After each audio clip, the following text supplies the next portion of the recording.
அனைவருக்கும் வணக்கம். இன்றைக்கி நம்ம பார்க்க போகிறது வஞ்சரம் கருவாட்டு ஃப்ரைங்க. ரொம்பவே சூப்பரான இந்த கருவாட்டு ஃப்ரை எப்படி செய்யலான்னு பார்க்கலாம் வாங்க.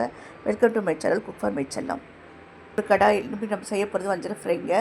ஒரு கடாயில் 3 டேபிள் ஸ்பூன் ஆயில், 2 பச்சை மிளகாய், 7-8 பல் பூண்டு, ஒரு குத்து கருவேப்பிலை சேர்த்துட்டு நல்லா வதக்கி விடுங்க. ஒரு 100 கிராம் வஞ்சரம் கருவாடை நான் சுடுதண்ணியில் ஊற வச்சுருக்கிறேன். சேர்த்துட்டு நல்லா வதக்கி விடுங்க. இதில் ஒரு பெரிய வெங்காயம் சேர்த்தாச்சுங்க. சேர்த்துட்டு 2 காஞ்ச மிளகாயை உடச்சி சேர்த்தாச்சுங்க. சேர்த்துட்டு அதையும் நல்லா வதக்கி விடுங்க. வெங்காயம் கண்ணாடி பதம் ஆகணும், அது வரைக்கும் நல்லா வதக்கி விடுங்க.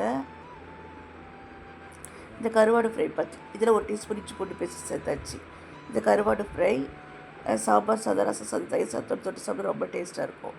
இதில் 1 டேபிள் ஸ்பூன் குழம்புத்தூள், 1 டீஸ்பூன் மல்லித்தூள், 1 டீஸ்பூன் மசாலா கறி மசாலா பொடி, 1/2 டீஸ்பூன் மல்லித்தூள் சேர்த்தாச்சு. சேர்த்துட்டு நல்லா வதக்கி விடுங்க. இதில் க்ளீன் பண்ணி வச்சுருந்த 100 கிராம் கருவாடை சேர்த்தாச்சுங்க.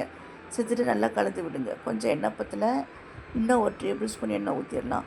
மொத்தமாக 4 டேபிள் ஸ்பூன் எண்ணெய் ஊற்றிட்டு நல்லா வதக்கி விடுங்க. பொடி போட்டு சிம்மில் வேக வைங்க. ஓப்பன் பண்ணிவிட்டு கருவாடை லைட்டாக அங்கங்கே நசுக்கி விடுங்க. கரண்டியால் வச்சு லைட்டாக நசுக்கி விடுங்க. மசிச்சு விட்டுட்டு மறுபடியும் மூடி போட்டு அடுப்பை சிம்மில் வைங்க, வேகட்டும். ஒரு 5 நிமிஷம் கழித்து ஆஃப் பண்ணிடலாம். சூப்பரான வஞ்சரம் ஃப்ரை ரெடி. இந்த வீடியோ உங்களுக்கு பிடிச்சதுனால லைக் பண்ணி, ஷேர் பண்ணி, சப்ஸ்கிரைப் பண்ணுங்கள். நீங்கள் கொடுக்குற லைக் அண்ட் ஷேர் கண்டிப்பாக எனக்கு ஒரு நல்ல ஹெல்ப்ஃபுல்லாக இருக்கும். நன்றி, வணக்கம்.